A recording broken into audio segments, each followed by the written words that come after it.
hey everybody, Zuka here, back again for the Lich in the Dungeons GMing tips. Thank you, Classy KilRoy.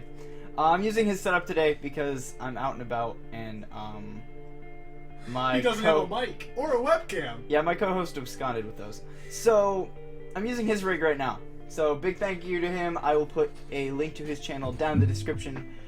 But I'm gonna go get my thoughts in order, and you can go ahead and watch this intro, and I will be right back. I've been waiting for you.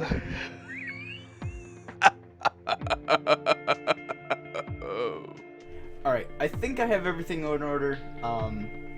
If you hear any noises, that's again because I'm over at Classy KilRoy's channel page down in the description again. But we're gonna see how this works. It's gonna be great. Now then, today we are talking about improvisation, or thinking on your feet. Google has it defined as something created without preparation. Now, improvisation, or improv for short, and it's killing me saying improvisation so many times because I've called it improv forever, is possibly the absolute most important skill any GM could have ever.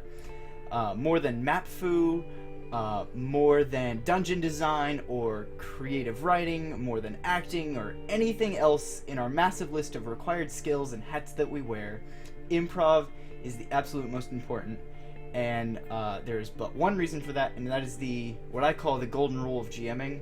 A lot of people have the golden rule of GMing something different, but my own personal is the golden rule of GMing is no matter how much you plan or scheme, your players will always surprise you. They'll always mess you up or surprise you or catch you off guard. That's just how the game runs. It's not a good thing, it's not a bad thing, it just is. So, I'm saying a lot. I script all of these, which is really funny because I'm talking about improv, but I script everything so that I don't say a lot. But I'm saying a lot right now, which is kind of annoying me. It's a pet peeve that I have when other people make videos. Anyway, we're gonna keep on this train rolling. There it is again. Okay. Unlike a book where you can predict what your characters that you're writing are going to do or say or anything, in a tabletop role-playing game, it is virtually impossible to predict what your players are going to do. Thus, being able to improv is pretty key. Now, with all this being said, you might just be asking, how do I get better at this improv thing that you keep talking about? Well, that's kind of what I'm here to talk about. That's kind of what I'm here to show you, how to get better at this improv thing. The answers just might surprise you. We'll be taking a look at 3 different methods to improve your improv and amaze your players with how prepared you might look. If you're not prepared, that's the point of improv, but you better look it. So here we go. First one is practice. Second one is patience and breaks. The third one is planning and borrowing. So the first one is practice. It's pretty self-explanatory. The best way to get better at anything, but especially improv, is practice. Now, there are many ways to practice. A lot of towns have improv troupes, which, if you're looking for practice, that's a fantastic place to go. There's really no better place to go because that's what they do. They improv. You can usually go in and just ask and see if they'll help you practice, or maybe let you sit in on a couple sessions. But it's definitely the best place to go. Next would be practice while you're alone. This is by far the easiest and least effective way to practice improv. However, it's still not a bad idea. You basically think up different situations, how some situations might play out, and just kind of sounds really crazy. So this is why you do it alone and not with other people. But roleplay with yourself. So you talk as like 2 different characters and just see where that situation might lead. Again, definitely do it by yourself, like maybe while you're in a car, or when you're at home in private. Don't do it out in public, because otherwise you're talking to yourself and people will think you're insane. And we DMs kind of are insane, but we don't like people knowing it that much. Anyway, but a lot of you probably do that anyway, because you're thinking up dungeons and you want to see how things go.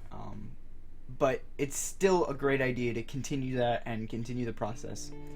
But lastly, is find someone else to do a one-on-one roleplay with. There's a lot of easy places to find a lot of role-playing sites out there. So just kind of basically Google search it. I don't want to recommend any of my top ones just because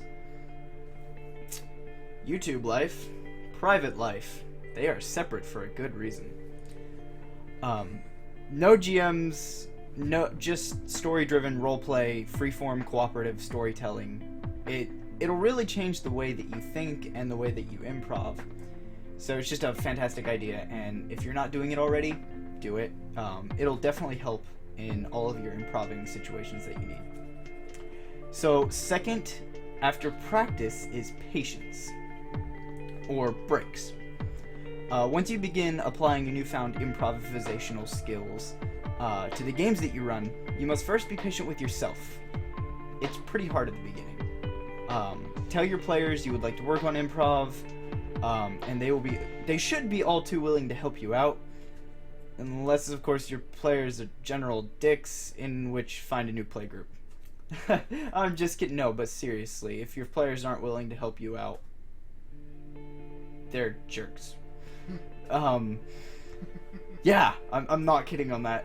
Find a different playgroup if your players aren't willing to work with you. Anyway, the other part of that is taking a step back from the situation that you have to improv. Don't be afraid to take like 5 seconds to think, especially if somebody really surprises you. Just like tell everybody, hold on a second and think about what you're gonna say, and then go ahead and say it. So definitely patience. It takes a little while to get like really snappy at it. So take a step back, think.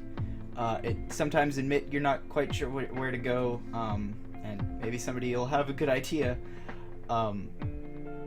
And then breaks. If something big happens, something really, really huge throws you for a complete loop, it throws you off course, you don't know where to go from there, tell everybody to go take a 5-minute, 10-minute break.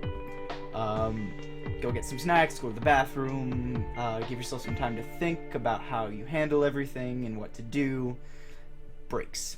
They're huge, they're important, and when you do them, it can sometimes save a campaign that might have just gone off the rails to bring it back on. Because taking a break, taking a step back from the game, all of the roleplay, well, when you take a step back, you get to really clear your head and think. So, breaks, patience, definitely the big key number 2. And third, and also last, is planning. Now, this one probably sounds odd, since improv is literally the opposite of planning. It's off the cuff, it's a surprise, it's, well, unplanned. And yes, it is true that the biggest secret to improv is, of course, the most counterintuitive thing you could think of, planning. Here's what I mean. You can't plan for what your players are going to do. That's the golden rule of GMing, in my opinion. For example, they want to go talk to an NPC that you never intended for them to interact with. But the way you plan for something like this is have like 3 or 4, maybe 5 fully fleshed out NPCs from some different like classes, like a noble, a merchant, and a bartender or whatever. You know what's in your campaign, so some of those. You know, a homeless crazy guy adventurers sometimes like to talk to, so have one of those on hand. But you have a list of, or you have a bunch of fully fleshed out NPCs that you've thought of, characteristics, quirks, habits, and they're possibly characters that you've run in other campaigns, but not in this specific one, so you can totally reuse those. I've done it before. It's a good idea. It's a great idea. And then the other way to plan if you need something really, really last minute that none of your fully fleshed out NPCs can deal with, is have a list of names for all the different character / common races, male and female. So in the case of 5th edition D&D, have one for tiefling, dwarf, elf, dragonborn, human, gnome. I'm sure I'm missing some because I'm not looking at the list. But have a list of names for male and female of all the common races of your world, and some of the uncommon ones, because who knows when a Minotaur shows up that has a name and an occupation like blacksmith. I've done that before. But so just have that list in case you need some random name. Like maybe an NPC mentions the Earl of the area for fantasy medieval, and they're like, oh, well, what's this Earl's name? And you're like, oh, I don't know, I didn't plan for this. You just pull out your list and be like, oh, well, I know for a fact that he's a human and a male, so, and then it's on your list. And keep them in a binder or on your computer so that they're very accessible to you. If you use a binder or if you use a computer, that's where you keep it. Keep it where you keep all the other DM notes, or GM notes that you have, excuse me. Also, once you use one of your reserve NPCs, or one of the names that you pulled off of your list, if it's on your list, scratch it out. If it's one of your reserve NPCs, put them away from your reserves. Write down where you used, in the case of the name, write down where you used the name, what significance they have, who they were, all that kind of stuff, so that if it ever comes up again, and trust me, these are players we're talking about, they will come up again, you will have that lovely, just quick sketched note, and you will know what whoever's name was, why they are important, and all that other fun stuff. If it's one of your reserves, scratch it down on the sheet that you have written down for all their characteristics and such. Just scratch down the importance of them and other such nonsense that you might need. Seriously, you never know when you will need them again, so make sure that you don't reuse them, because it makes your world seem flat, or make sure that you don't forget their names, because I've had DMs in the past do that, and it's like, it seems really weird. It's just awkward when you don't personally remember the NPC's name and your DM doesn't remember the NPC's name, so keep track of it. It's important to keep track. The next way to prepare is always have a backup dungeon on hand, and have it something different from what you had previously planned. So if you have a really cool roleplay encounter planned, have a hack and slash beat 'em up dungeon planned. If you have a hack and slash beat 'em up dungeon planned, have a really cool roleplay adventure planned. And I'm something in between, yada yada. Anyway, have backup dungeons is the important thing, because you never know. You have this cool roleplay encounter all planned out, and they're like, you know what we actually want to do? Instead of doing all this roleplay stuff, we're gonna leave and go find a cave and beat the crap out of whatever stupid goblin is in there. Or they go, wait a minute, instead of talking these people down, why don't we just slaughter them all? So definitely need backup dungeons in case, that happens. Also, on the topic of we don't want to roleplay with this one, we want to slaughter them all, have stat blocks for any of the major NPCs not even the major, any NPC that the characters you have planned to interact with. Because you never know when some cheeky little rogue wants to pick their pocket or slit their throat. And seriously, it's always the rogues. I play one, I know, it's always them. Or the gnomes. It's the gnomes too. And the gnome rogues are the worst. My bad. Love you. Lastly is know your playgroup. It's like, know what they've watched to, know what they've listened to, know what movies they like, what books they've read, what bands they really enjoy, because the easiest way to improv is taking something like, for my example, we'll use a book. The easiest way to improv is taking something like a book that you've seen, or read in this case, but your players haven't, and just fit it into your campaign somewhere. This is also generally what I call borrowing, which is why this is planning and borrowing as a subsection. I did this recently, actually, like really recently, last session or two or something like that, where I think it was 3 weeks ago now, but where I needed a riddle that wasn't overly difficult but wasn't really easy either, and I'm really bad at making up riddles personally, so I didn't want to make it too easy like one of my riddles or too ridiculously hard like one of my riddles. So when they surprised me, I needed this riddle like almost instantly, so I just thought back to some of the books that I'd recently read. One of them was a book called Matameo by Brian Jakes. It's a part of the Redwall series. Now there's a riddle in this book that I totally stole, or borrowed actually, because stealing is wrong and you should never steal, but you can always borrow. Anyway, that was my disclaimer. Take that for what you will. So the riddle that I used, because I knew none of my players had read the book, and so I knew they wouldn't know the answer to this riddle, was seek the founder in the stones where the little folk go. The answer? There's a statue of the founder of the town buried in the basement or founding stones of the oldest building. In this case, the oldest building was a tavern. In the book, it was this old abbey. But ants, or little folk, live near the statue, so you can follow a line of these little folk to the founder in the stones. Seek the founder in the stones where the little folk go. See? And so, yeah, totally taken from the lovely Redwall series Matameo by Brian Jakes. And I think that's all I have. So, I'm reading from a script. I know that's all I have. This is my last paragraph. Alright, so I hope it's helped. Also, by the way, on the topic of Redwall, this series is a fantastic series that not a lot of people have read.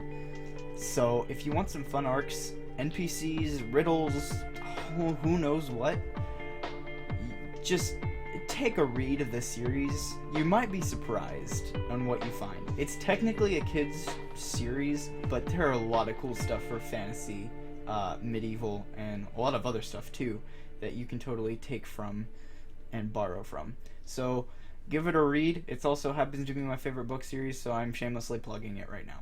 Yeah. Anyway, let me know down in the comments, down there, right down there. I'm gonna look.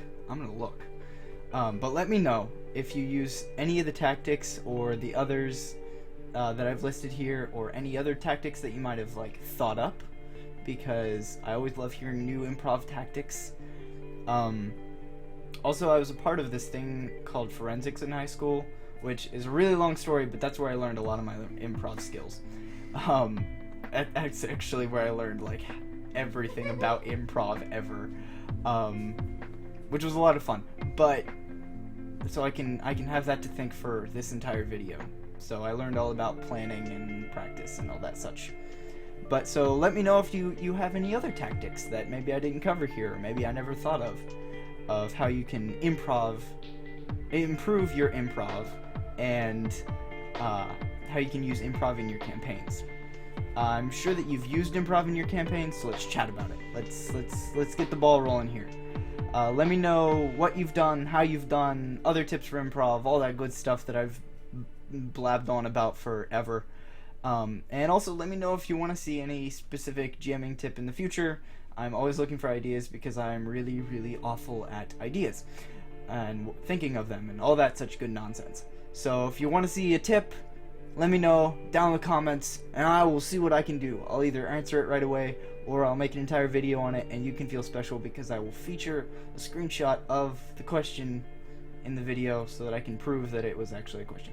Anyway, until the adventure ends, this is Zukazalad, signing off. Leaving already? Do come back.